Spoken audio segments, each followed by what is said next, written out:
So how are you ever going to put this behind you if you do nothing but sit around feeling sorry for yourself for the stuff that you've done? Good morning, Your Honor. I've reviewed the PSR. We're prepared to go forward. I'd like to highlight the fact that Mr. Yachts has no prior felonies. We acknowledge that he has a prior record, but no prior felonies. At the time of his arrest, I think as you can see through the video, he was going through a very difficult time. His mother had passed. He was dealing with custody issues with his 11-year-old daughter. But he's maintained employment throughout. He's working now, submitted clean urine screens, went through treatment at Mark. I think he's been proactive in taking measures to right the ship here. We'd ask the court to consider community control sanctions. I'd ask you to also consider the documentation that was submitted on Mr. Yax's behalf. And he's got his counselors in the courtroom would like to be heard as well. All right, who do you want to go first? The counselor, please. Hello, my name is Larry Mateka. My wife and I run the Draft Horse Project. It's called out in Geauga County. It's a therapy farm that does all kinds of therapy, including equine therapy, as well as life consulting, life coaching. And we do a lot of work for Geauga County courts. Jeremy and his daughter, Anna, have been coming to the farm for quite a while. His daughter gets the horse therapy while Jeremy and I do the coaching and the consulting. And I just wanted to just share a few things because, I mean, I think Jeremy's just done a really good job. I think he's taken responsibility. I think he's starting out a little bit more in the victim mode, and I think as time's gone on, I think he's really started to take responsibility, realizing the mistakes he's made, the cost of those mistakes, the risk of those mistakes, especially, you know, he's taking care of a little girl, and I feel like he's doing a good job of it. We love Anna. We work with her a lot at the farm. I think Jeremy's figuring some things out. Maybe you know, a little late in life, but he is figuring some things out and some things he needs to do differently. I've been really impressed with his learning in time that we've had together and the amount that he's learned. So I just think it would be such a shame if he had to do time in any way and had to be away from his daughter. It's just we're at a critical time here that we're making a lot of progress. And probably in summary, he's a good man, and that's what I've come to learn. We've spent a lot of hours together, and I think he's trying to do the right thing. So just wanted to share that. All right, thank you. Mr. Yachts, what do you want to tell me before I impose sentence?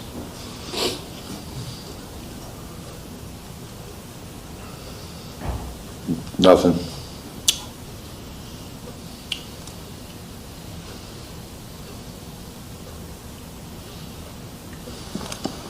Well, that's unusual. I've gone through so many court dates, so many. I just want to What do you mean you've gone through so many court dates? Well, with this thing alone, I went to Wycliffe 6 times. I've been here multiple times. The whole process, calling off work. Are we inconveniencing you? No, you're not. Sounds like it. No, not at all. It's just, this has opened the door to the mother of my child's here. She's hoping that I go to jail because it's going to open the door for her to move forward with. I've had custody of my daughter since she's 14 months old. Okay. And this has opened the door to so many other things. Who opened the door? You say this. What do you mean? I opened the door. Right. I did this. Okay. And I'm just ready to move forward in life. I would just like this to be past tense in my life. I'd like to move forward. I'm sick of being stuck, like spinning my wheels in the mud. I'm ready to move forward in life. I don't know what that means. What does that mean, move forward in life? I'm ready to move beyond where I'm at now. Where are you at now? I feel like I'm stuck, just in life in general. Why? Because I made a huge mistake, and that's been months and months and months ago, and I'm still dealing with the consequences now. I've gone months. I was under bond. My bond conditions were no driving. Well, I'm a professional driver. That's how I make Well, God damn it, you're driving under the influence, and you got drugs, and you're complaining because your bond condition was no driving? Am I hearing that right? I'm not complaining. I'm just saying the situation. You're complaining. You know, Mr. Matejka indicated that you've made a lot of progress.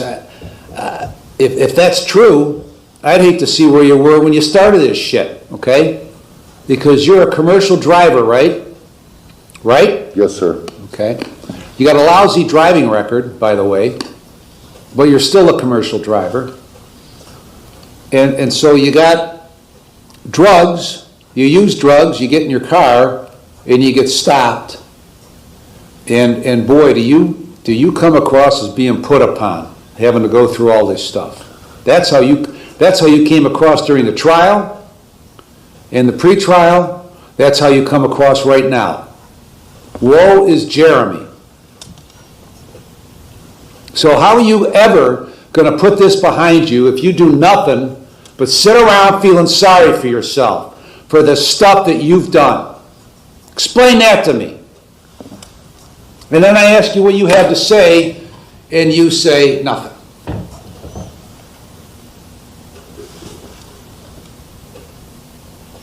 You don't have the slightest clue where you're at, do you? I do know where I'm at. I'm going to drug rehab. I completed that. I went through the child custody. I completed that. I did all the requirements of Geauga County, Ashtabula County. It's all completed. I understand I messed up. I don't think it should be a life sentence. Well, I'm pretty sure that you're not going to leave here with me imposing a life sentence. I'm pretty sure of that. So knock off the nonsense, okay? Knock off, because that still communicates to me that you're sitting there feeling sorry for yourself. And that's all it is. How are you going to get by, as you state, how are you going to get past what happened if you don't think any of this stuff was your fault? You're just a victim of circumstance. I don't think that, sir. This is totally my fault. No one made me go buy them drugs. I did it. I did it. I bought them.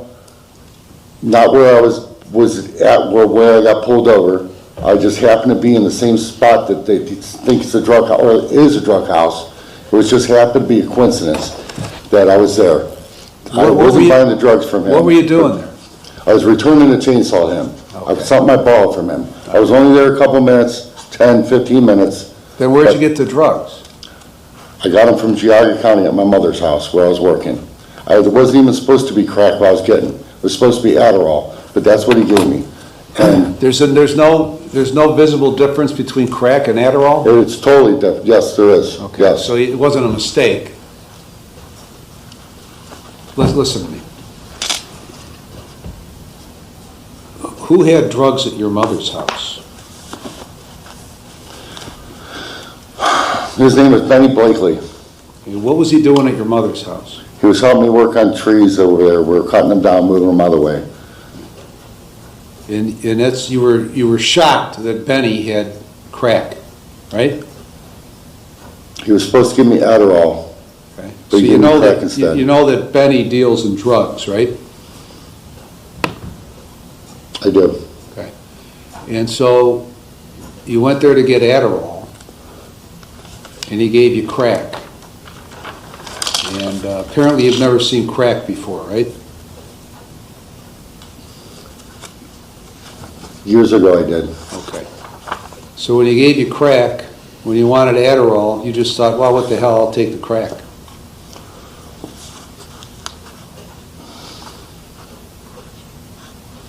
Yes, I guess. Okay. So what was the point of getting Adderall from Benny? Well,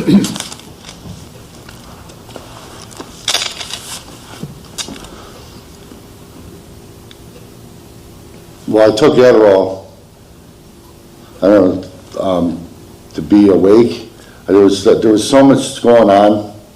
I was cleaning out my mother's house. I was working a full-time job. The crack just happened. No, it didn't just happen. I received the crack. I was supposed to get Adderall. He gave me the crack instead. I was returning a chainsaw to Richard Thomas's house. He is a known tree guy. Yes, he is. We tried out the crack at his house. I had no way to smoke the crack. I didn't have the pipe. I didn't have the other stuff to go with it. The good thing you were at Richard's house then, because he's a drug dealer, right? Richard's been my friend for, Okay, but they're sitting on that house because there's narcotic sales going in and out of that house, right? That's why they were there. I did not know that. I don't believe you. I mean, you're the worst victim of circumstances I've ever seen in my life. That Sluga has happened to sit on that house because it's a drug house. You happen to go in and out of that house like everybody else buying drugs goes in and out of that house, and he happened to stop you because you just happened to be returning a chainsaw. Unbelievable, as in not believable. So getting back to the beginning of this thing, you want to put this all behind you and move on, and you can't tell me one bit of the truth. Not one bit. Sir, it is the truth. Okay. I smoked the crack at Richard's house, but I didn't buy it from him.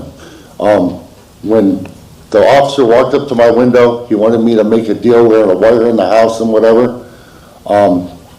Everything else was recorded besides that. I didn't buy the crack from Richard. I got the crack from Benny Blake. Okay. How long have you been using drugs, illicit drugs? I went 20 years without using nothing. I've been a professional driver going on 20 years. Random drug testing. I've always been in a drug pool. I haven't failed a drug test ever until around this time. Okay. And so how long have you held a commercial driver's license? 20 years. Okay. And how long has it been since you used crack? I never used crack until April. You told me that you had used it years ago. About Yeah, 10 minutes ago you told me. Cocaine. I used cocaine. Okay. The same thing, right? Yes, it is the same thing. I did not smoke it until just recently. Okay. But it was When did you back use cocaine before this? when I was a kid, 20 years ago. I've been completely sober for 20 years. Not completely, no, that's a lie. I did use alcohol. I quit drinking 5 years ago. I passed every single drug test ever in the last 20 years. Until just recently, around in April, I failed a couple drug What kind of tests. drug tests were you taking in the last 20 years? I was in a random drug pool for being a professional driver. So how often were you drug tested in the last 20 years? I would say a minimum of at least 50 times. And who was doing the tests? Arms Trucking, AJ's. I worked for Western Express. It was all random. I'm randomly drug tested by Columbus. Any commercial driver is in a random drug pool. And you list AJ's transportation from 8/8 of 14 to present. Is that who you're working for? Yes, sir. Yourself? I'm an owner-operator. So during that time period, in the last 11 years, who makes you show up for a random drug test? I'm in the multiple drug pools. Okay. Who? For Arms Trucking, Sumera Health is where I'm at now for AJ's. Who's Arms Trucking? Arms Trucking is a trucking company that I'm a broker for out of East Clarendon. Okay. So they give you notice to show up somewhere to take a test. Yes. And where do you show up to take a test? They have a mobile medical lab that comes to the office, and if your name's pulled, you go take the test. Where did you go to drug treatment? I went to Ashtabula, the Donahoe Center. It's on Route 20. What'd you do there? I went to treatment. I went to my, What kind of treatment? I had a drug assessment, and I went to the treatment that was recommended. Okay. So what was the treatment that was recommended? Drug awareness. What does that mean?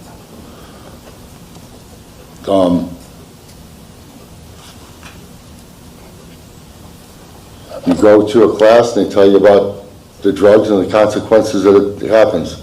Well, you already know what the consequences are, right? Yes, sir. Okay. So you went to how many classes? 12? Once a week? Yes. How long were the classes? 2.5 hours? And what else did you do? In the class, or In that program? it was random drug testing Okay. in the classes. What do you have from Lark, Cindy?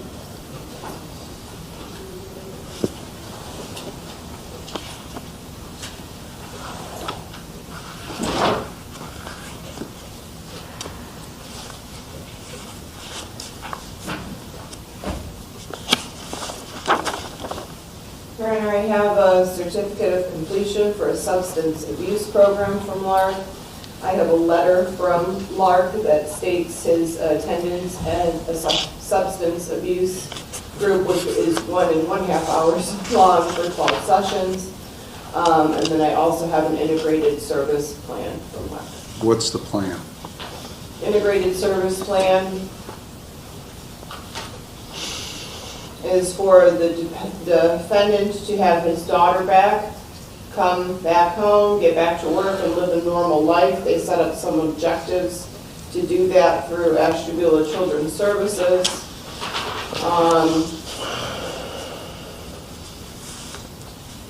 Why were they involved? Ashtabula Children's Services? Yeah. So there was a case plan put in place by Geauga County. Ashtabula County, I believe, is where Mr. Yachts resides. Or why was Ashtabula County involved? I don't know specifically, Your Honor, I'm sorry. What about it? Well, when there was drugs involved, my aunt filed for emergency custody of my daughter, and they opened a case plan. Geauga County did. Ashtabula County. Ashtabula County. And what's Geauga County got to do with it? Because there's been an ongoing case going on 11 years for a custody. I had had custody of my daughter since she was 14 months old. Okay. So this sounds like a rather surfacey drug treatment situation from Lark, okay? Which tells me one thing, which tells me that you kind of minimized your involvement with drugs and alcohol, and they fashioned a plan based on your minimization. That's what that tells me.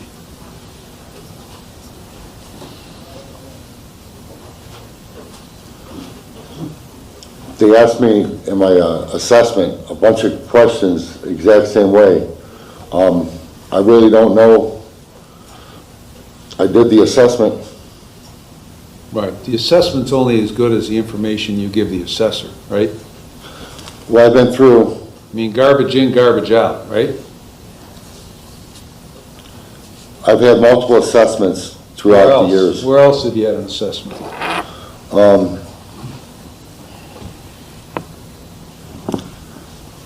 I'm not really, Geauga County, Ravenwood. I had one there for, when I was in custody of my daughter. I went to anger management. I've gone to parenting classes. I've gone to, Talking about, you said assessments. I'm talking about drug and alcohol assessments. that was at Ravenwood. When? Within the last 11 years. I couldn't give you the exact So, date. so why does somebody who played around with cocaine 20 years ago suddenly start taking cocaine this spring?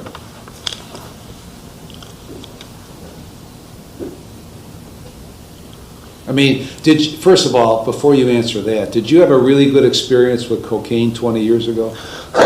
No, I did not. Okay, so now 20 years later, you're buying Adderall from whatever the hell the guy's name was, because you regularly buy Adderall from the guy, right? I didn't regularly, no. Well, how often did you? My relapse on drugs was very short-lived. I want to say it was just a couple months. So for a couple months you've been buying Adderall? Yes. Okay.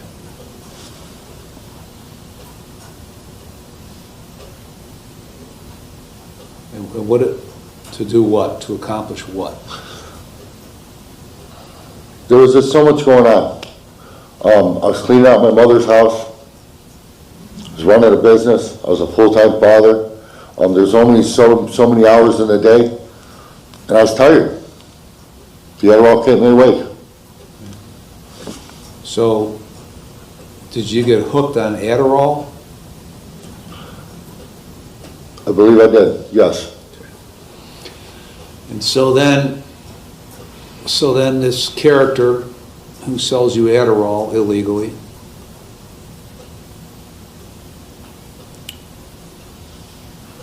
produces out of the blue crack cocaine, and you think, I had a really shitty experience with cocaine 20 years ago, I think I'll try it again. Is that right? No, it wasn't like that. What was it like? I gave him the money for Adderall, and he produced the cocaine. And then what? I took it. No, you didn't take it. You took it, put it in your pocket, took it to the other guy with the chainsaw, took it to his house, and smoked it there. Isn't that what you told me? Yes. Okay. So, what did you say? Whatever your name is, where's the Adderall? I wanted Adderall. I need the Adderall. I need the Adderall to stay awake. Where's the Adderall? It didn't go that far, sir. Well, how I far took the did it go? drugs. How far did it go? Into my pocket. And then you immediately left. Not immediately, no. Okay. And so how long were you there before you left?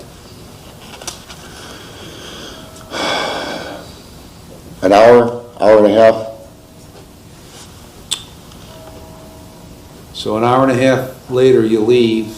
You don't have any apparatus to smoke the crack, right? I did not. Okay.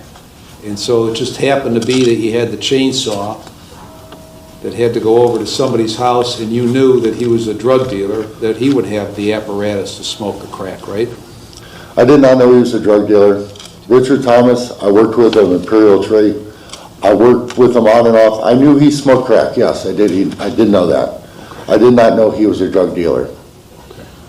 So I'm not saying that. How am I supposed to sentence somebody who can't? I mean, I'm supposed to sentence somebody based on a bunch of factors, which include, since you don't have a felony before, rehabilitation, primarily rehabilitation. How am I supposed to fashion a plan for rehabilitation if you can't tell me the goddamn truth? How am I supposed to do that? Am I supposed to guess, pull out my crystal ball, and figure out what the truth is? How am I supposed to do that? Sir, I'm telling you the truth. No, you're not. You can't even tell me the truth about telling me the truth.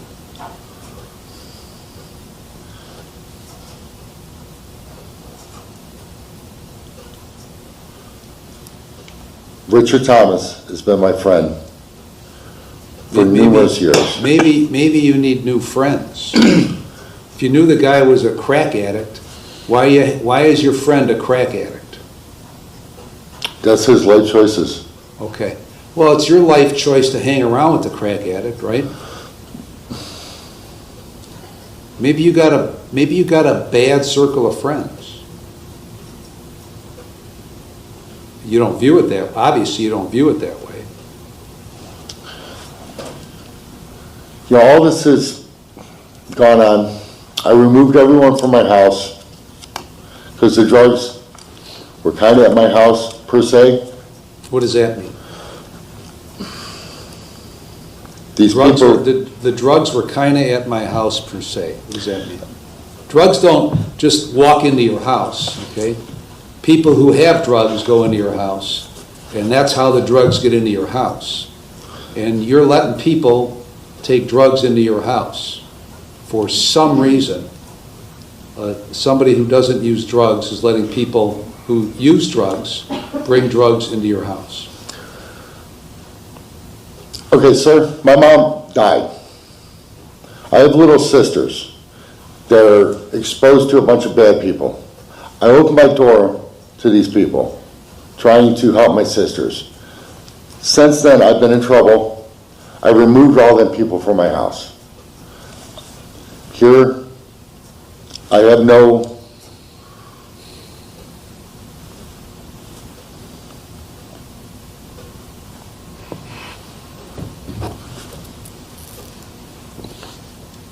I followed everything the court has asked me to do with my child.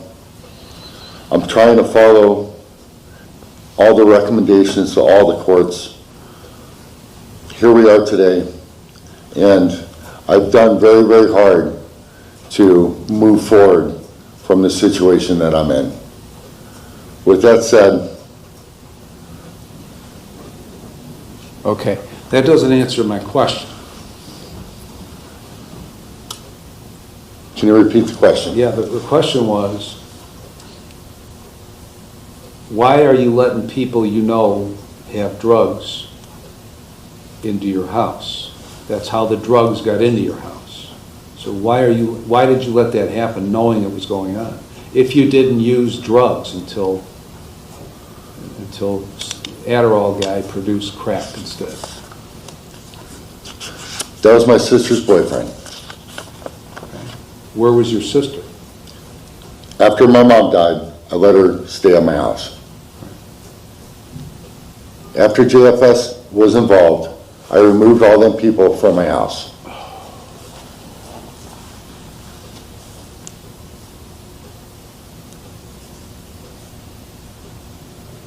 So what exactly is it that you need to accomplish on probation? Explain that to me.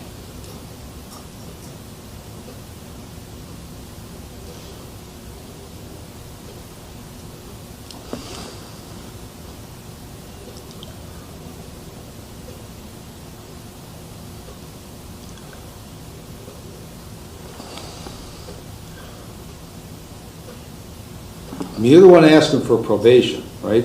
Yes. So to accomplish what? I have to provide somewhere for my daughter to live. So I'm going to have to work and be able to provide her a home to stay in. If I go to jail, which my house is already in foreclosure, If you're making $300,000 a year, why is your house in foreclosure?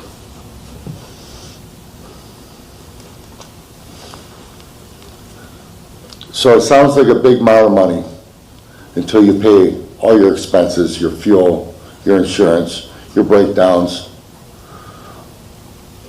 When I was arrested, I know we're going back to my bond conditions were no driving. That's how I make my living, is driving a semi. I'm a professional driver. I went 2 months without working at all, with still paying all the business expenses, the payments on the trucks, the insurance. I went all summer not driving my truck. I just been recently put back in my truck. For a good reason. Yes, sir, for good reason. I'm still trying to keep the business going. I'm a mediator for the foreclosure, which I'm going to hopefully keep my house. So, with your question, you ask why should I be on probation and why I'm asking for it, is because I understand I broke the law. but I got the snowball effect on everything. I know I did it, I'm responsible of it, but I want to move forward in life and not be stuck, like I said. Written version taken from the pre-sentence questionnaire. And I don't have any idea what you're talking about. What is it you were trying to communicate in that written version?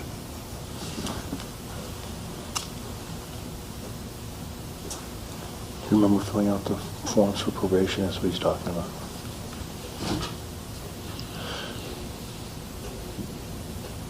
With the pre-sentencing for the probation officer, Yeah. she asked me a bunch of questions and I just gave her answers. All right.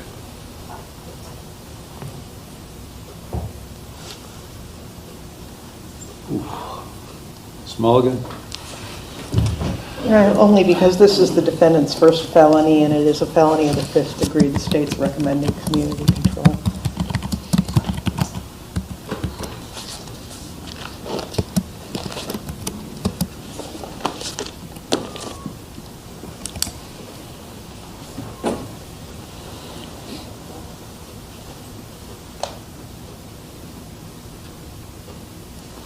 Why is it that your driving record is so bad?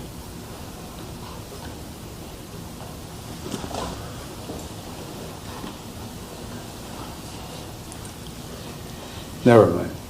You had a physical control in 2020, June of 2020. What was that all about? I left the bar had a few drinks, and I was under the legal limit for a normal driver. I know that I'm saying poor me, but it wasn't poor me. With a CDL, you're only allowed at .02. Okay. So if your CDL is so important to you, what are you doing in the bar and then driving? If your CDL is so important to you, why are you smoking crack and then driving?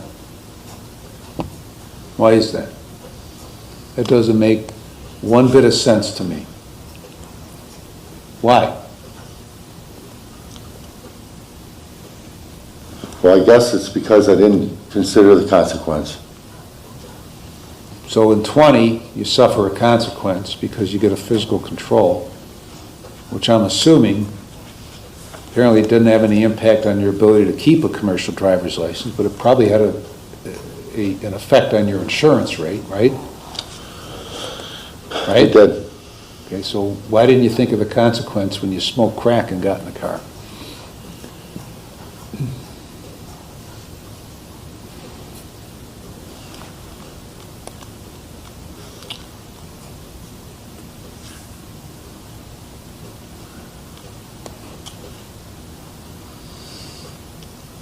I'm unsure how to answer that, sir.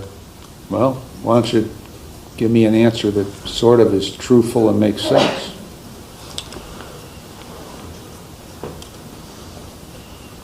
Well, I did it, so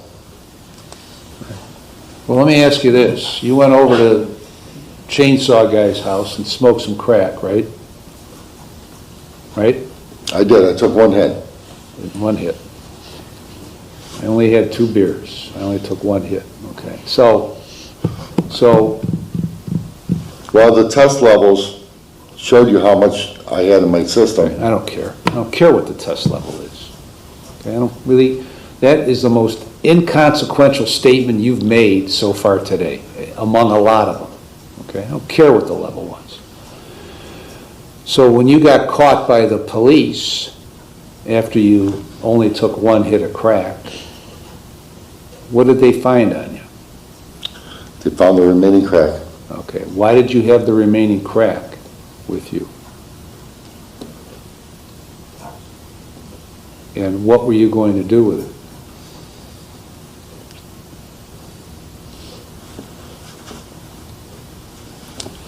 Well,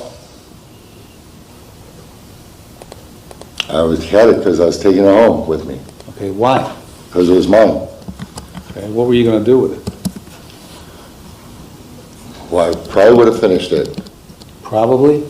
I would have finished it. Right. With what? You didn't have any apparatus to smoke crack. You didn't have. I did not. What were you, how were you going to smoke it then? I guess I would have found the utensils, What utensils? the ones I didn't have. Like what? How would you smoke crack if you don't have a pipe? Well, I guess I would have figured out a way. Well, what would you have figured out? You can smoke it on tinfoil. How There's do you know lots of ways that? to do it. How do you know that? Because I asked Rich.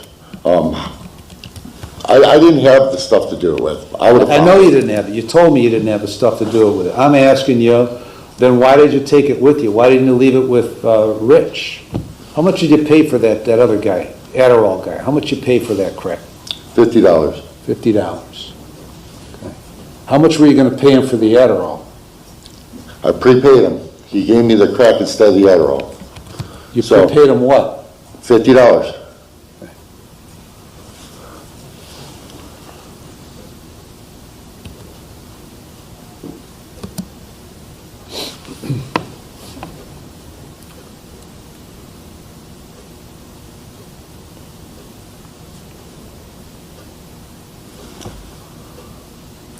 It's like you're trying to talk yourself into a prison sentence. Because you can't be honest about anything. I know you're going to tell me you are being honest, okay? And then I'll tell you, no, you're not, okay? So, I have a real problem here with you. And my problem with you is you're a first-time felon, a third-time, fourth-time OVI guy over your lifetime, okay?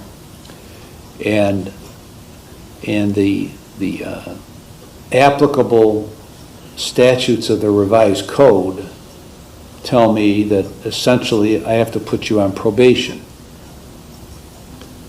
Yet, I'm wondering to accomplish what? Because you're cured. I mean, you're fine. The only condition you need for probation is to go to work. Because everything else is good, because you went to that lark, which is a lark, okay, and got some half-assed treatment. And so I'm supposed to do nothing, according to you. Okay? So I'm not sentencing you today. I'm continuing this sentencing, and I'm going to send you for a psychological evaluation. And then we're going to come back after I get that report, and I'm going to sentence you. Now, you can either do what you did with Lark, okay? Do what you did with Cindy, okay? Give half-truths and lies to the evaluator, or you can tell the truth. It ain't really that hard to figure out what you're doing, just as a kind of a fair warning here.